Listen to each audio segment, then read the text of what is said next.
अस्सलाम वालेकुम, welcome back to my channel AR's kitchen recipes and vlog. कैसे हैं आप सब? उम्मीद है कि आप सब खैरियत से होंगे। अगर आप मेरे चैनल पर न्यू हैं, सबसे पहले इसको लाइक करें, सब्सक्राइब करें और बेल आइकन को प्रेस करना मत भूलें, ताकि आने वाली हर न्यू वीडियो की नोटिफिकेशन सबसे पहले आपके पास आ सके।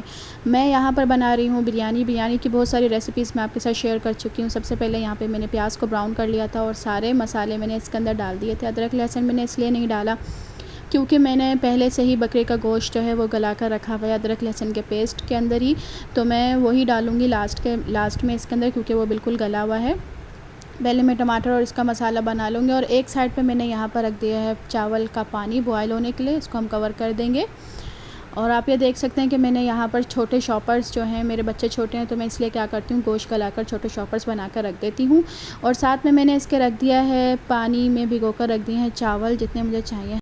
और हाँ, कुकिंग चैनल्स वालों के लिए जो सबसे बड़ी परेशानी है वो मेरे सामने जो है वो ये है कि जब भी हम कोई वीडियो वगैरह बनाते हैं, सबसे पहले जो हमारा काम होता है ना, वो आधे घंटे का काम होता है, वो 1.5 घंटे या 1 घंटे में चला जाता है। उसके बाद जो किचन का हाल होता है वो तो पूछें ही नहीं।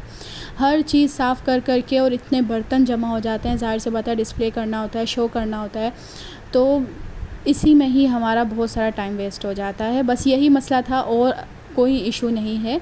बाकी ये है कि जो मुझे लगा वो मैंने आपके साथ शेयर किया। और उसके बाद मेरे बच्चे की यहाँ पर, छोटे बेटे की तबीयत ठीक नहीं थी, तो मैंने यहाँ पर उसके लिए बना लिया है सागुदाना। अक्सर लोग बोलते हैं कि भाई हमसे सही बनता नहीं है, तो आप ऐसा किया करें कि पानी जब बॉयल करें तो बहुत ज़्यादा पानी बॉयल में आप सागुदाना नहीं डालें। जब आपको लगे कि ये पानी गर्म हो चुका है, बॉयल होने से थोड़ी देर पहले आप इसके अंदर 3 चम्मच आप डाल दें। देखिए मैंने डालने के बाद हम इसको थोड़ा पका लेंगे। ये थोड़ा पक चुका है। इसके अंदर मैंने 2 इलायचियाँ डाल दी थी और इसको हम इस तरह से मिक्स करेंगे। देखें ये पकना स्टार्ट हो चुका है। हम इसको तकरीबन 4 से 5 मिनट लगते हैं पकने में बस। उसके बाद मैंने फीडर में उनको दूध दिया था कि भाई दूध पी लें, उनकी तबीयत ठीक नहीं थी तो वो दूध नहीं पी रहे। मैंने बोला चलो सागुदाना बना देती हूँ, शायद खा लें। तो मैंने इसके अंदर यह है कि दूध डाल दिया है लास्ट में। दूध डालने के बाद मैं इसको थोड़ा सा पकाऊंगी, थोड़ा और हम गाढ़ा कर लेंगे इसको। मीडियम फ्लेम पे मैं इसको पका रही हूँ। और लास्ट में मैं इसके अंदर ऐड कर दूँगी 2 चम्मच चीनी। 2 चम्मच चीनी डालने के बाद हम 2 से 3 मिनट इसको और पका लेंगे, ताकि ये और थोड़ा थिक हो जाए।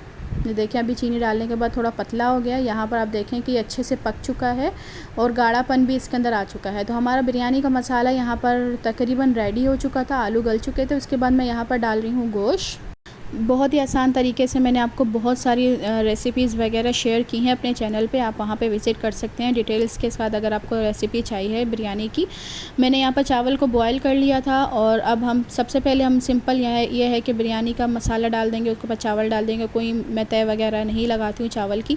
और इसको दम पर रख देंगे 15 से 20 मिनट। दम के बाद ये आप देख सकते हैं ऊपर मैंने डाल दिया था फूड कलर। और इसको हम थोड़ा मिक्स कर लेंगे। देखिए हमारी मसालेदार बिरयानी माशाल्लाह बनकर तैयार हो चुकी है। बहुत ही मज़ेदार ये तैयार हुई थी। उम्मीद है कि ये छोटा सा व्लॉग आपको पसंद आया होगा। अगर व्लॉग पसंद आया तो उसको लाइक करेगा, चैनल पर न्यू हो सब्सक्राइब करेगा, अपना ख्याल रखिएगा, दुआ में याद रखिएगा। मिलते हैं एक न्यू वीडियो के साथ। अल्लाह हाफ़िज़।